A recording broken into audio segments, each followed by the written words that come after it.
Joining us this evening is Rudy Giuliani, the president's attorney, former mayor of New York City, federal prosecutor, and now leading the fight for a free and fair election. Rudy, great to have you with us. Let's start with where are you now? Where is the campaign in Pennsylvania? Well, I'm in Washington now. The campaign in Pennsylvania. The judge is considering all the papers that he's been given, so he'll take a few days to decide on what the next step is. Today we had some significant victories. We had a significant victory yesterday in Nevada, where a five-member county board of elections in Clark County, which covers Las Vegas, decertified as the winner a Democrat, replaced with a Republican based on irregularities. So those are the same irregularities that we have, except only maybe 1/5 of them, because he only was running in about 1/5 of the district. And the irregularities there have to do with the signatures being improperly identified. Many signatures that were improperly identified, to the point that it would easily, if the same criteria is applied to the Trump campaign as the 5 Democrats applied to that campaign, it would pretty easily overturn the election. Well, in Pennsylvania, you also had another positive development as well, in which, what was it, about 8,000 illegal ballots. You want to toss them out. The Supreme Court is going to hear that case. That's very positive.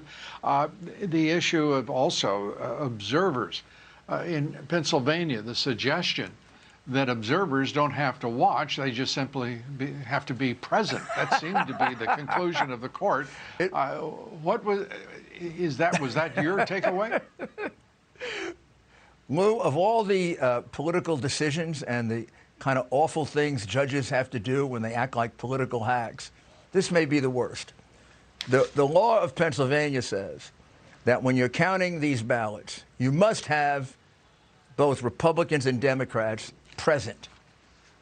So when we were thrown out en masse, we went to court. And the first judge, a Democrat appointed in Philadelphia, said, well, you're present. You don't have to see. Well, of course, that's ridiculous. What's the point of being there? We're not there for fun. We're not there to, play video games. Mm-hmm. So then it went up on appeal. And to her credit, or their credit, that panel, which was also Democratic, said, well, present has to have meaning. They have to be able to see, observe, like in all the other 49 states. And finally, we went to the Supreme Court. And the Supreme Court, 5-2, voted that all they have to do is let you in the room. And you could be 1,000 feet away, it doesn't matter, as long as you're in the same room. Making Which was quite the a different decision. And the law absurd, ridiculous, irrational, stupid, dumb. And Pennsylvania is now the only state in the country, and in fact, even contrary to the law of Tanzania, it doesn't allow inspection of mail-in ballots. So this is a ridiculous decision. I want you to guess, Lou, if it was 5-2, how many were Democrats and how many were Republicans? Just guess. Unfortunately, that has been the pattern we've seen in courts after court, it's terrible. It's also it's made a laughingstock out of the Chief Justice of the U.S. Supreme Court, who said there's no such thing as a Bush justice and a Obama justice. Please, They're just, exactly. The American people are getting a little tired of being treated like slow-witted children. It's nonsensical, it's an insult, and indeed this whole fraud is an insult against this country. I want to share with the audience one of the affidavits that has been given to us by an unidentified whistleblower, and it pertains to Dominion, a whistleblower who also saw what happened in Venezuela, and the very similar events that took place in the United States on November 3rd. If we could put this up, please, to share with the audience, because it is indeed alarming. The whistleblower says this, if we ever get it up. I am alarmed because of what is occurring in plain sight during this 2020 election for President of the United States. The circumstances and events are eerily reminiscent of what happened with Smartmatic software, electronically changing votes in the 2013 presidential election in Venezuela. What happened in the United States was that the vote counting was abruptly stopped in 5 states using Dominion software. At the time that vote counting was stopped, Donald Trump was significantly ahead in the votes.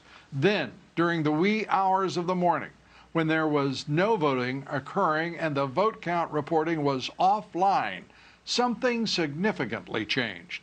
When the vote reporting resumed the very next morning, there was a very pronounced change in voting in favor of the opposing candidate, Joe Biden. That, from a whistleblower who was present both in Venezuela in 2013 and in this country as we were counting votes overnight on November 3rd. Your thoughts? Well, Lou, I don't know if people can appreciate this, but I think when they do, they're going to be outraged. Our votes in 27, 28 states that are counted by Dominion and calculated and analyzed, they're sent outside the United States. And they're not sent to Canada, they're sent to Germany and Spain. And the company counting it is not Dominion. It's Smartmatic, which is a company that was founded in 2005 in Venezuela for the specific purpose of fixing elections. That's their expertise, how to fix elections. They did it a number of times in Venezuela, they did it in Argentina, and they messed up an election to a fairly well in Chicago. And there's a whole congressional record that you can go look at about what a terrible company this is. Mm-hmm. Well, that's the company that was counting and calculating on election night. And they did all their old tricks. Well, they stopped it. Yeah. They also switched votes around subtly, maybe 10 per district, so you don't notice it. They got caught in Antrim County, which is how we found out about them. And we are in the process now of investigating this in great detail.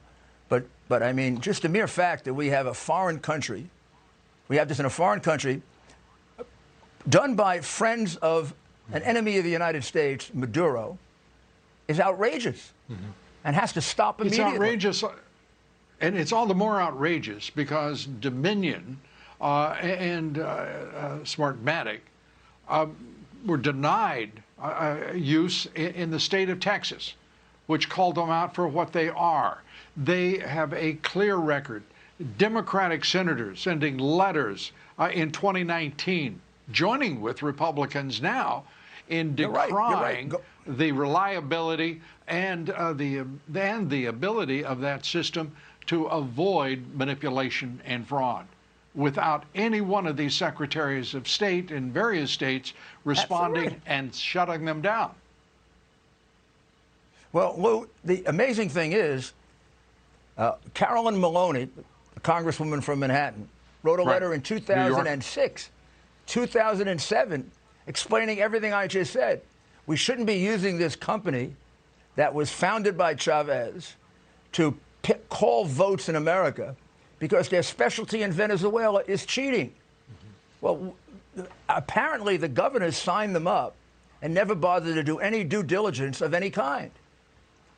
Also, the company Dominion is a far-left, radical company. Some of their people have written and tweeted the worst things about Trump and Republicans that you could possibly imagine. They've since taken it down, but we have it. So we've got a very radical, far-left company with some of their high-level people supporters of Antifa. Can you believe that?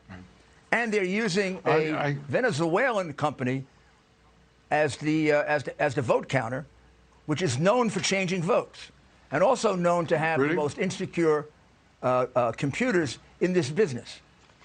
I think you'd only pick them. We're going to have because you want to cheat. We're going to have to wrap here. You get the last quick word here. I was going to say, you know, the conclusion you have to come to is you either pick them because you're grossly negligent or you don't mind if you're cheating. And they're only going to cheat in one direction. After all, the chairman of Smartmatic is very, very close to none other than Mr. Soros.